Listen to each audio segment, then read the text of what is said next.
let's bring in Niall Stanage. He is our friend, our partner over at The Hill this morning.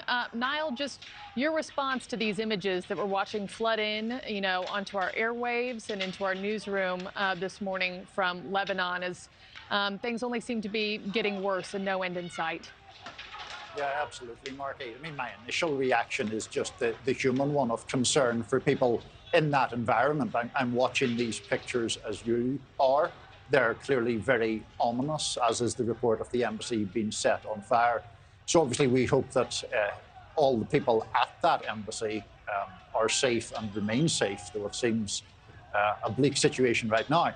In terms of the political context to this, Markie, it is perhaps worth mentioning that Hezbollah, which has its stronghold in southern Lebanon, did call for a day of rage to coincide with President Biden's visit to the region.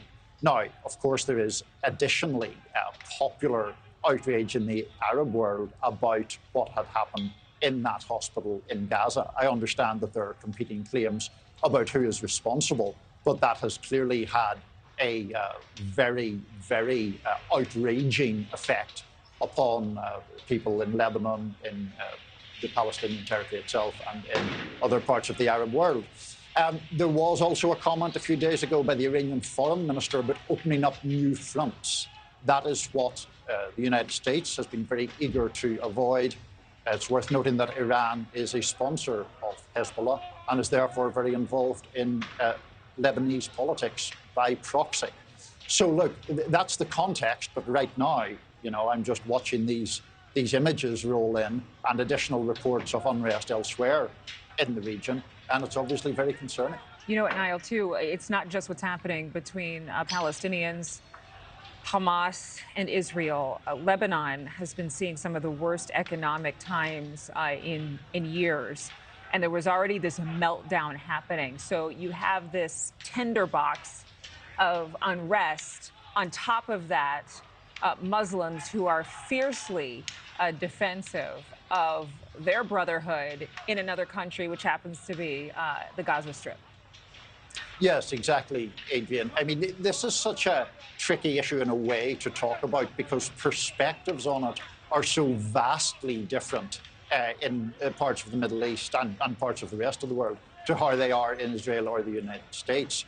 But look, obviously there is enormous frustration among Muslims worldwide about some of the things that have gone on in relation to the death toll among Palestinians, which is now up around 2,800, even before that hospital strike. None of this is to justify or play down the grotesqueness of the initial Hamas attack on Israel. But we live in different worlds. I mean, you mentioned Lebanon and the economic crisis. I think back to my childhood when the conflict in Lebanon, the civil war in Lebanon, the taking of American and British and Irish hostages in Lebanon were very major stories. A US Marine barracks was bombed during that period with horrendous loss of life. So seeing these images come in and seeing the possibility of this conflagration spreading wider is very troubling indeed. Yeah. I mean, these images, it's just pure pandemonium here on the ground. And again, it's not just at U.S. embassies. These are also happening at French embassies as well. And at other protests, we've seen law enforcement come in, use tear gas to disperse the violence and the action. From what I can tell, I can't speak with certainty here. We just have this one vantage point. I'm not seeing that kind of law enforcement presence trying to kind of quell the tensions here.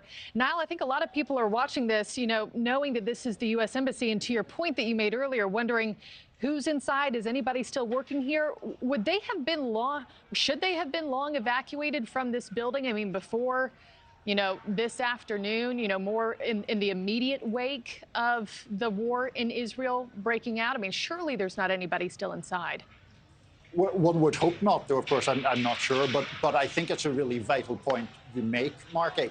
There have been people in the foreign policy world talking, I saw it on social media, talking about the need to evacuate. Thank you for watching. Go to newsnationnow.com to find News Nation on your television provider. And don't forget to click the red subscribe button below to get more of News Nation's fact-driven, unbiased coverage.